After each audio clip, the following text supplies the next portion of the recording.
हम मर सकते हैं और झुककर नहीं रह सकते। बंदियों को छोड़ दो। इधर से कोई भागने को नहीं सकता।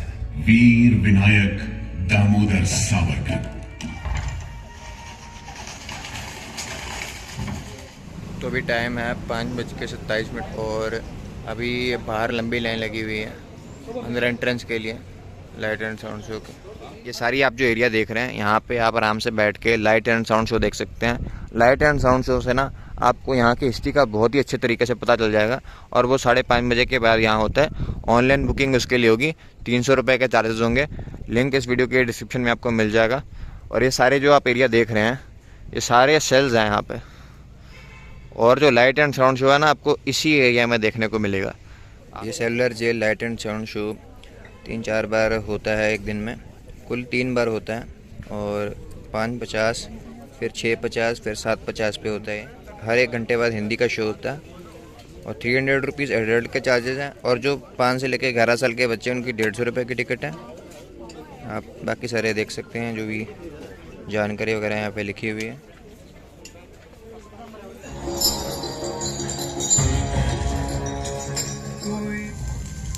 सदियों से मैं इसी जगह मौजूद हूं। मेरे सीने में दफन है वो सारी कहानियां जिन्होंने इन हरे भरे खूबसूरत टापुओं को वो खौफनाक नाम दिया, काला पानी।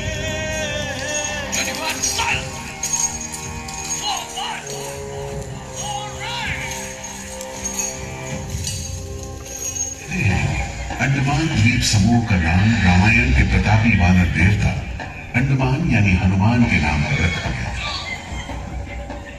पुराने जमाने से ये कहानी चली आती है कि जब राम ने लंका पर चढ़ाई करने की योजना बनाई थी तो पहले इन्हीं टापुओं से धावा मारने की सोची थी, लेकिन बाद में इरादा बदलकर धनुषकोटि से हमला किया।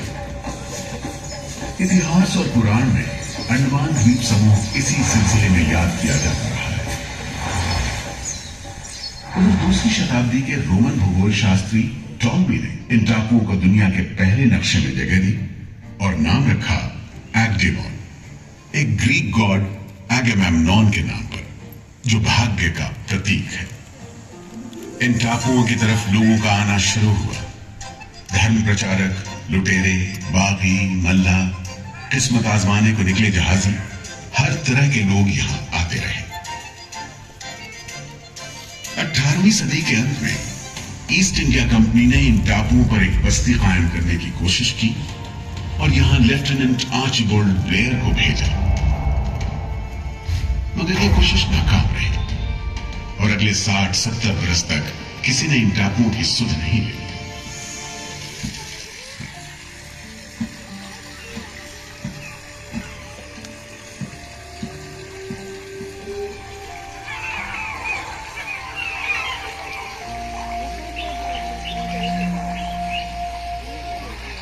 प्राकृतिक खूबसूरती और शांत समुद्र के बीच जिंदगी की खामोश लहरें उठती और बैठ जाती।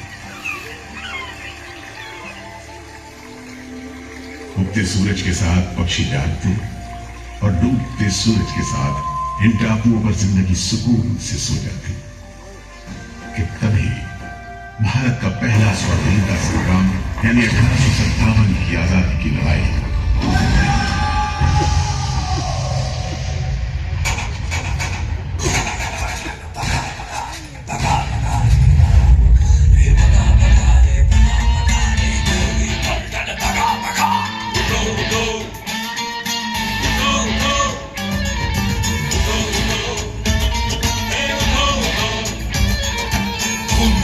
संसद भवन में मंगल पांडे की ललकार।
जल्द ही बगावत की लपटों की तपिश शांत पड़े अंडमान द्वीप समूह पर पड़ने वाली थी। आजादी के मतवालों को सबक सिखाने के लिए फिरंगी सरकार ने 15 जनवरी 1858 को पूरे के पूरे अंडमान द्वीप समूह को एक कैद खाने में बदलने का फैसला किया। His Excellency गवर्नर जनरल ने काउंसिल में यह फैसला किया है कि अंडमान आइलैंड में कैदियों की एक बस्ती बनाई जाए। इसमें शुरू में ऐसे मुजरिम रखे जाएं जिन्हें बगावत और राजद्रोह और इससे ताल्लुक रखने वाले दूसरे अपराधियों के लिए कैद या देश निकालने की सजा दी गई हो। और इस तरह अंडमान द्वीप समूह की पुरानी खाड़ी का नाम लेफ्टिनेंट आर्चिबाल्ड ब्लेयर के नाम पर पोर्ट ब्लेयर रखकर मुजरिमों की बस्ती कायम की गई। सन 57 के वीरों के नक्शे कदम पर कुछ ही साल बाद अंडमान की धरती पर पैर रखे वहाबी आंदोलन के राजनीतिक बंदियों ने 1860 से 1872 के बीच बहुत से वहाबी आंदोलनकारी अंडमान भेजे गए। सरहदी सूबे का रहने वाला एक पठान शेर अली आफरीदी भी अंडमान में उस समय उम्र कैद की सजा काट रहा था और अंग्रेजों से बदला लेने के लिए मौके की तलाश में था।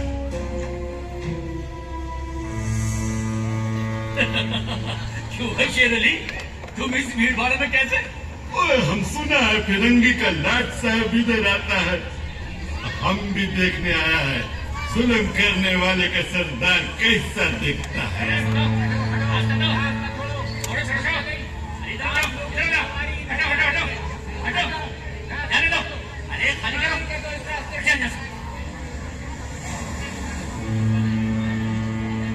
अरे देखो देखो, आ गए लाट साहब, अंग्रेज बहादुर आ गए।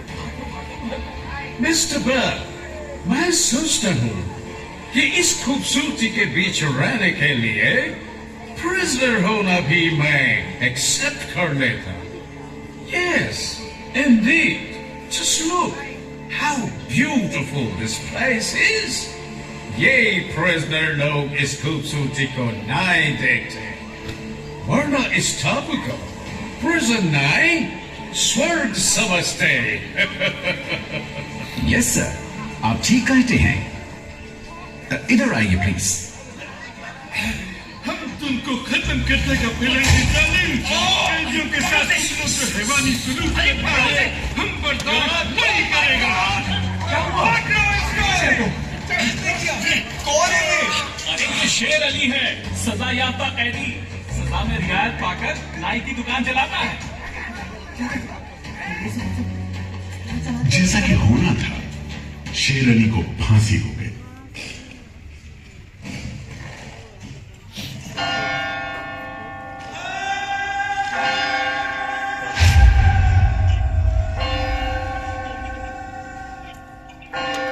शायद इसी घटना का असर था कि ब्रिटिश सरकार ने कैदियों के साथ और भी कड़ाई बरतने के बारे में गंभीरता से सोचना शुरू किया।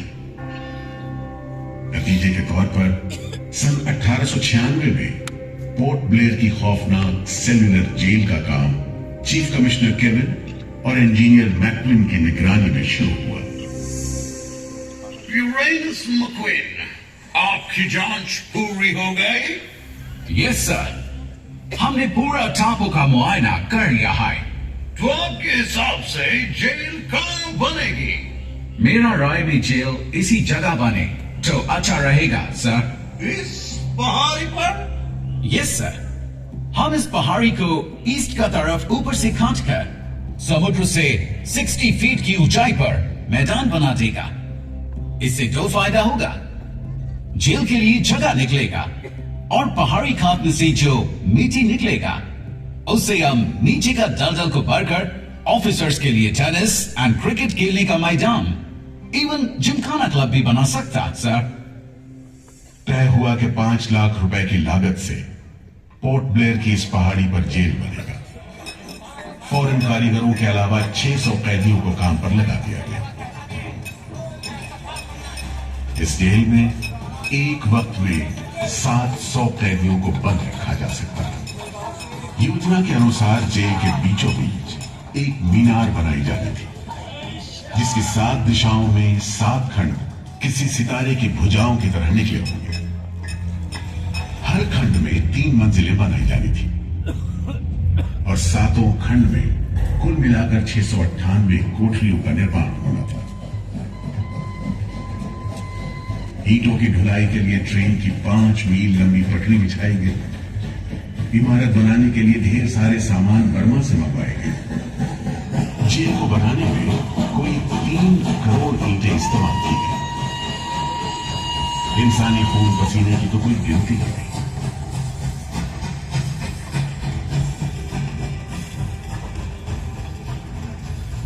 सुबह दोपहर शाम रात कोड़े चलते रहे और काम होता रहा।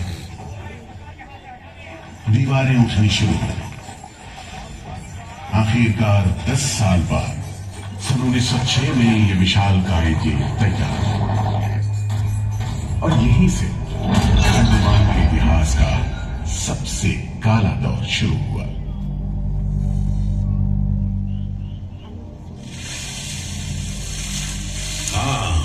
सच कहते हो, आज भी उस दौर को याद करके झुरझुरी सी हो जाती है। मैं पुराना पीपल का पेड़ जेल खाना बनने के इस लंबे अरसे में हर रोज अपनी जान की खैर मनाता रहा, क्योंकि इस पहाड़ी पर उगे हुए घने जंगल साफ करने के दौरान बहुत से लोग थे जिनका ख्याल था कि मुझे भी और पेड़ों की तरह काट गिराया जाना चाहिए, लेकिन मैं बच निकला। मेरी किस्मत में शायद खड़ा रहकर इस जेल में होने वाली यातनाएं देखना लिखा था।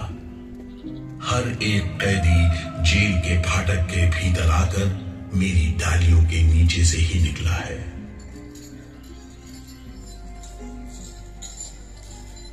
जैसे जैसे अंग्रेजी शासन के खिलाफ आजादी की मांग तेज हुई, ब्रिटिश सरकार ने सेलुलर जेल के फाटक हर छोटी बड़ी बात के लिए खोलने शुरू कर दिए।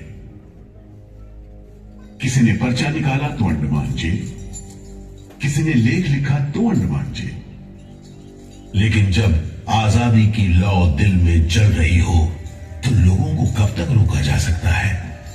20वीं सदी शुरू होते होते फिरंगी सरकार के खिलाफ जंग में तेजी आ गई। अलीपुर षड्यंत्र कांड, चटगांव डकैती कांड, काकोरी कांड, लाहौरी बम कांड, मोपला विद्रोह, नासिक षड्यंत्र, कितने मामले गिनवाएं, ये सूची लंबी है। लिहाजा एक नए किस्म के अभियुक्तों ने अंडमान की सेलुलर जेल में कदम रखा। ये नई किस्म थी क्रांतिकारियों की। क्या शानदार लोग थे, मस्ती में झूमते गीत गाते जेल में कदम रख रहे थे, मानो जेल नहीं मंदिर जा रहे हो। आजादी के ये परवाने देश के कोने कोने से आए थे।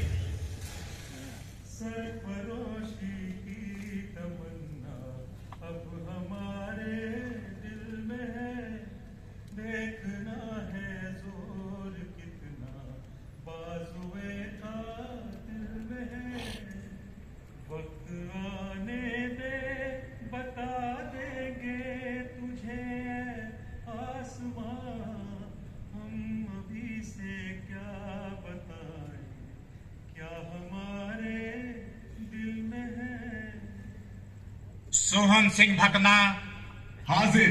मोतीलाल वर्मा हाजिर। पंडित परमानंद शास्त्री हाजिर है। बटुकेश्वर दत्त हाजिर। सचेंद्र नाथ सान्याल हाजिर। उल्लासकर दत्त हाजिर। पृथ्वी सिंह आजाद पृथ्वी सिंह आजाद हाजिर। हर आदमी के दिल में स्वाधीनता की लौ जल रही थी। इस जोत को बुझाने का काम ब्रिटिश सरकार ने जिस अफसर को सौंपा वो था सेल्यूलर जेल का जेलर डेविड बेरी। जमादार। जी हुजूर। नया कैदी लोग आया? जी सरकार, सभी लाइन से खड़े हैं। ठीक है, सुनो, इनसे कह दो कि इस जगह पर हम शेर को पालतू बनाता है। तुम जेल का दीवार देखता है, जानता है इसको इतना नीचे क्यों बनाया? इधर से कोई भागने को नहीं सकता। यह सब तरफ 1000 माइल्स तक पानी है और ऊपर खुदा है, और तुम हमको देखता है? हम इधर का खुदा है, डेविड बेरी। Get it? इस तरह कैदियों से ठसाठस भरी जेल की गंदी सीलन भरी बदबूदार हवा में कैदियों का बंदी जीवन शुरू होता है।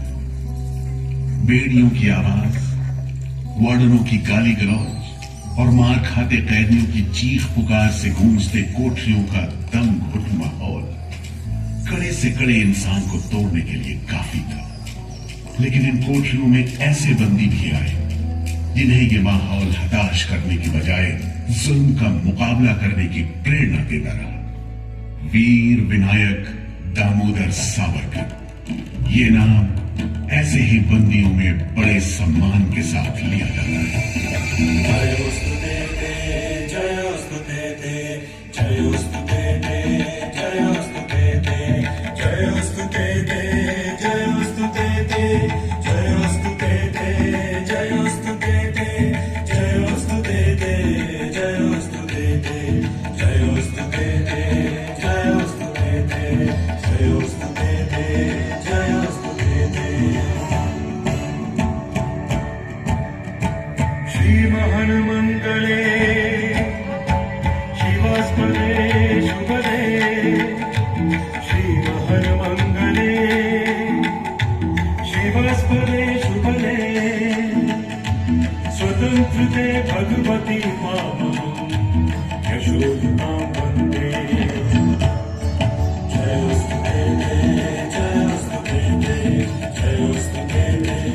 सावरकर जब सेल्यूलर जेल के अहाते में दाखिल हुए तो उनकी जंजीरों से जुड़े लोहे के पट्टे पर उनके जेल की मियाद खुदी हुई थी 50 बरस। 24 दिसंबर 1910 से 30 दिसंबर 1960 तक। विल सावरकर, तुमको 2 बार का उम्र कैद का सजा मिला है। 50 बरस बाद सरकार तुमको छोड़ देगा। मिस्टर बेरी, तुम्हें विश्वास है कि तुम और तुम्हारी सरकार 50 बरस यहां रह पाएगी? ये कैसा रद्दी खाना है? चावल में कंकड़ है, सब्जी में रेत है और दाल में कीड़े। खाना क्या है? घास फूस है। बर्तन भी देखो कैसे टूटे फूटे, जंग से लाल और तेल से जुड़े हुए। सबसे ज्यादा कमी तो पानी की है। आज सुबह जब मैंने पानी मांगा, जमादार बोला दिन में 2 बार मिलेगा बस। अरे पीने लायक होता तो बात था। कैसे इतनी बास मारता है कि नाक बंद करके पीना पड़ता है। इस खाने को कैसे खा सकते? कैदियों को गाली देना या पीटना मामूली बात थी, चाहे वो खा रहे हों या काम कर रहे हों। और काम न सिर्फ मुश्किल था बल्कि उसका कोटा भी तय था। 7 में से 4 खंडों की कोठरियों में तेल निकालने के उपकरण लगे थे।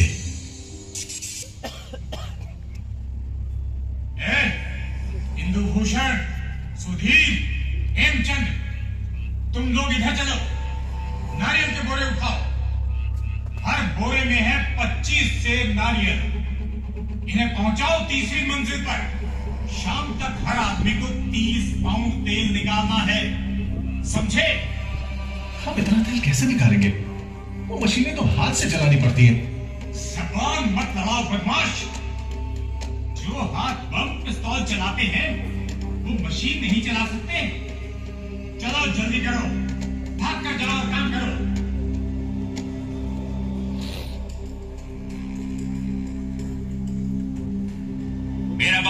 ध्यान से सुनो। जो आदमी काम नहीं करे उसको पेट लगाओ, समझा? सजा दो, कोई छूट नहीं दो, कोटा पूरा कराओ। लेकिन तमाम मारपीट और गाली गलौज के बावजूद यदि कैदी काम पूरा न कर पाते तब जो सजा मिलती वो किसी की भी हिम्मत तोड़ने के लिए काफी थी। जमादार, इसको 2 दिन तक टाट का वर्दी पहना, कल से इसका खाना बंद। सिर्फ 2 का कंटिन्यू। ये पहला बार काम नहीं पूरा किया, इस वास्ते इसको 1 हफ्ता हथकड़ी में रखो। ये बागी का बच्चा है, इसको बेड़ी डालो, इसको भी बेड़ी डालो 6 महीने तक। तुम अब तक 5 बार काम का कोटा पूरा नहीं किया, हम तुमको इस बदमाशी का मजा चखाएगा। जमादार, इसको तन्हाई में रखो, सॉलिटरी कंफाइनमेंट, कोठरी में काम दो, और इसको पेट लगाओ, और मारो, और मारो। नहीं बोलेगा, बोल रहे, बोल रहे, बोल रहे, जितनी ताकत है बोल रहे।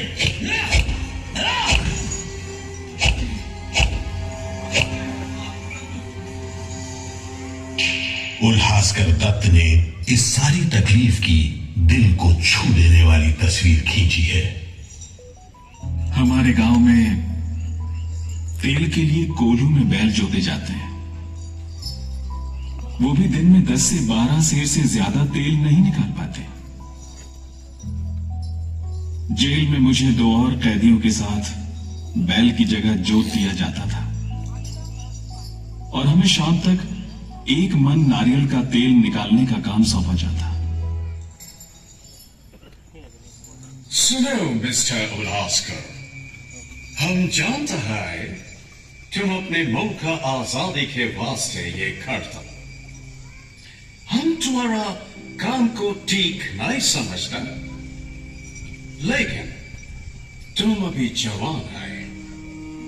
एक दिन अपना सजा पूरा करके वापस अपना मुल्क जाएगा, तब अपना हाथ से जान क्यों लेता?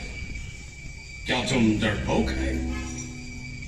हम अपना सीनियर ऑफिसर का हुक्म नहीं बदल सकता।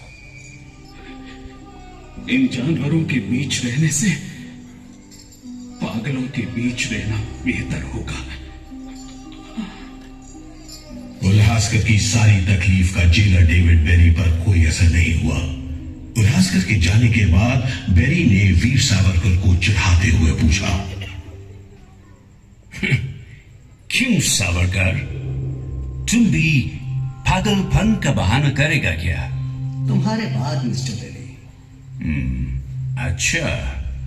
हाँ, जिस तरह के अत्याचार तुम कर रहे हो उनसे कोई भी आदमी पागल हो सकता है। रहने दो ये सब बात सावरकर, तुम अच्छी तरह जानता है उल्हासकर पागल नहीं है, बहाना खाता है।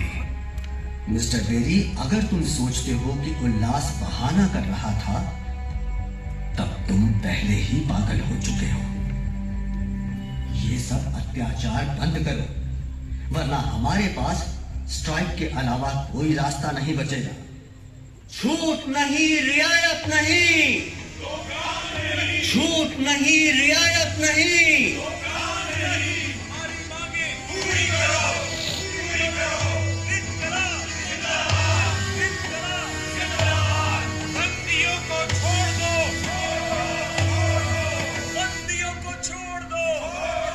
और इस तरह कैदियों ने अपना आखिरी हथियार इस्तेमाल करना शुरू किया। हड़तालों का एक लंबा सिलसिला चल पड़ा, मगर ऐसे मामलों से जेलर बेरी और उसके अमले के रवैये में कोई खास फर्क नहीं पड़ा। कुल मिलाकर सेलुलर जेल के कैदी तकलीफ और बदसलूकी के बीच अपने दिन गुजारते रहे।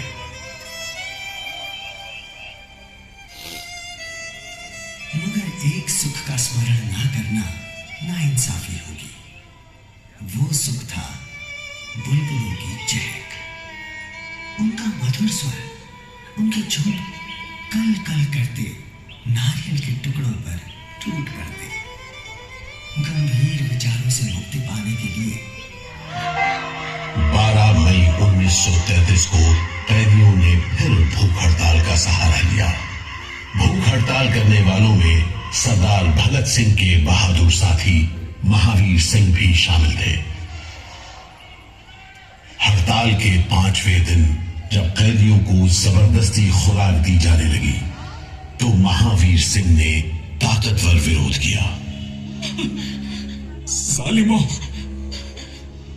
तुम नहीं जानते कि हम कौन हैं।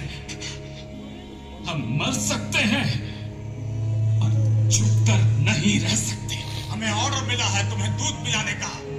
चलो जमादार, पकड़ो इसे। इंकलाब जिंदाबाद।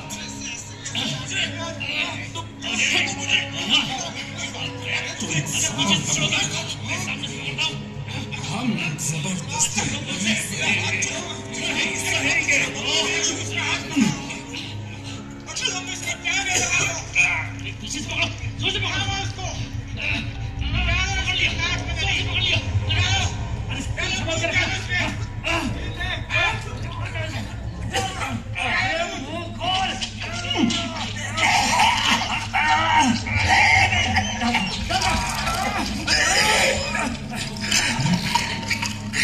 अरे अरे ये क्या हो गया? क्या हो गया?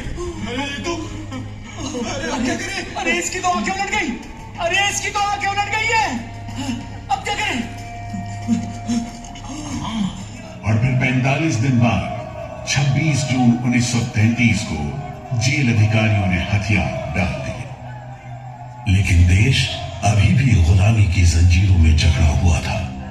इन्हीं हालात में सन 1937 के संवैधानिक सुधार लागू किए गए और कांग्रेस ने अनेक प्रांतों में मंत्रिमंडल कायम किए। स्वाधीनता की तरफ बढ़ते कदमों में तेजी लाने के लिए अंडमान के सेलुलर जेल के बंदियों ने भी आवाज बुलंद की। बंदियों की रिहाई, स्वदेश वापसी और राजनीतिक बंदियों के लिए बेहतर सुविधाएं हासिल करने की मांग को लेकर 24 जुलाई 1937 को सेलुलर जेल के कैदियों ने सामूहिक अनशन शुरू किया। जिंदाबाद, इंकलाब जिंदाबाद, वंदे मातरम, वंदे मातरम। अंग्रेज सरकार मुर्दाबाद, अंग्रेज सरकार मुर्दाबाद। भारत माता की जय, भारत माता की जय, भारत माता की। इस भूख हड़ताल का असर पूरे देश पर पड़ा। जगह जगह कैदियों के समर्थन में आंदोलन होने लगे। सारे देश के राजनीतिक बंदियों ने अनशन शुरू कर दिया।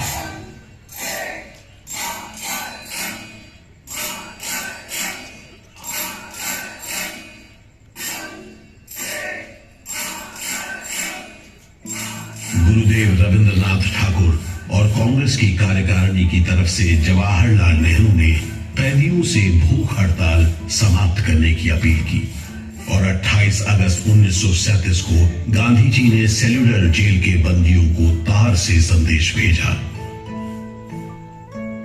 मैं गुरुदेव रविंद्रनाथ टैगोर और वर्किंग कमेटी की राय में अपनी अपील भी जोड़ना चाहता हूं। आप सब हड़ताल वापस ले लें और हम पर भरोसा रखें। 45 में दूसरा महायुद्ध समाप्त हुआ और 3 साल 6 महीने 15 दिन के कब्जे के बाद अक्टूबर 1945 में अंडमान की जापानी छावनी ने अंग्रेजों के आगे हथियार डाल दिए।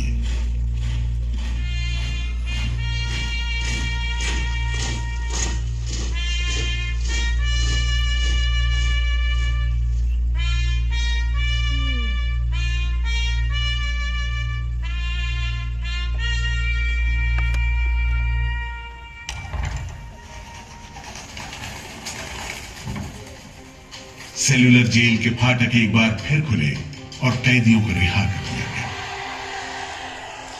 इस उसके बाद 2 साल के अंदर भारत में ब्रिटिश सरकार का शासन खत्म हो गया।